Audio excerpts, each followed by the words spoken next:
O ego diante do infinito. A crise da vontade diante do destino. Preparado para mergulhar no momento em que a vontade humana percebe seus próprios limites diante do grande mistério? Este será um encontro entre o ego e o inominável, um ponto onde querer não basta e render-se pode ser a única forma de atravessar. Quando a alma se aproxima do sagrado, o ego estremece, pois diante do infinito toda vontade humana precisa se perguntar: quem está no leme? Há um ponto na jornada em que o ego deixa de ser apenas uma estrutura psíquica e se torna um altar de conflito, um altar sobre o qual se duelam não mais apenas as sombras da infância ou os fantasmas da persona, mas as forças primordiais que ultrapassam o indivíduo. Aqui, o destino se aproxima com o rosto e o livre-arbítrio se ajoelha, perguntando-se se algum dia realmente existiu. Nesse momento, o ego não é destruído, mas confrontado. A chegada ao limiar. Jung nos alertava que, ao trilhar o caminho da individuação, chegaríamos inevitavelmente à porta do self. A totalidade psíquica que transcende o ego, e que, ali, o ego seria desafiado, não como um inimigo, mas como um filho teimoso que precisa reconhecer o Pai Cósmico, a Mãe Infinita, a origem de onde tudo vem e para onde tudo retorna. Este limiar não é teórico, ele se manifesta como um abalo na vontade. Um sonho que quebra todas as certezas, um acontecimento que coloca a alma de joelhos, uma experiência de rendição, onde o que antes era controle se transforma em oração. Aqui, o ego experimenta um paradoxo profundo. Ele percebe que não é o centro do universo, mas também compreende que foi necessário acreditar nisso até agora, para sobreviver. A vontade como máscara. A vontade humana é um dom, mas quando inflada, torna-se tirânica. Passa a acreditar que pode moldar o destino como barro, que pode dobrar o rio com palavras, e então o rio transborda.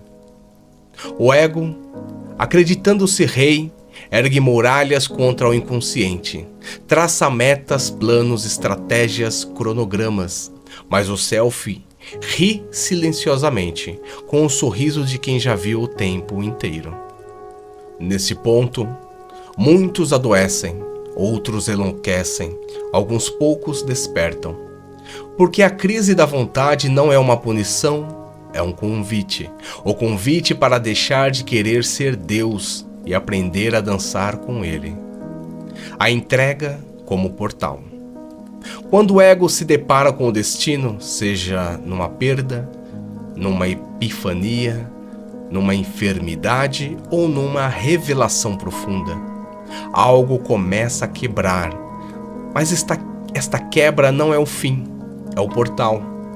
A vontade não é abandonada, mas recolocada em seu lugar sagrado, como serva do self. Nesse momento, o ego aprende o caminho da cooperação, deixa de ser general e torna-se sacerdote.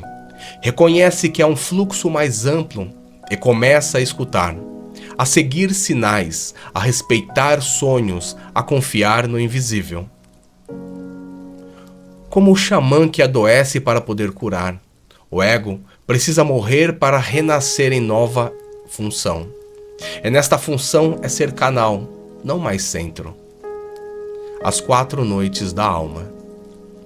Há 4 momentos simbólicos nessa travessia do ego diante do infinito. A noite da arrogância, onde a vontade tenta controlar tudo. A noite do colapso, quando a vida desmonta os castelos construídos. A noite da rendição, onde o ego reconhece que não sabe mais quem é. A noite da presença, onde algo maior começa a emergir de dentro. Essas 4 noites são como os 4 passos de um rito ancestral, um ritual que nos arranca das ilusões do controle para nos iniciar na liberdade de ser canal da vida, o encontro com o destino. O destino nesse ponto da jornada não é mais um fardo, nem um tirano, nem uma sentença. Ele é um chamado, um sussurro que vem das profundezas, dizendo: você sempre foi mais do que pensava, mas para viver isso, precisará deixar algo morrer. Este algo é o ego inflado, a persona dominante, a vontade que não escuta, e ao deixá-lo morrer, nasce o que Jung chamou de centro regulador da totalidade, o self desperto. É o momento em que não fazemos mais a pergunta: o que eu quero da vida? Mas sim o que a vida quer de mim. Pois nesse lugar, a linguagem se curva. O destino não é mais algo a ser temido ou desafiado, mas honrado. Como um tambor que nos chama para dançar, como uma canção antiga que volta a tocar, como uma lembrança de quem éramos antes de sermos. E para você que chegou até aqui, curte, se inscreve no canal e compartilha. Até o próximo.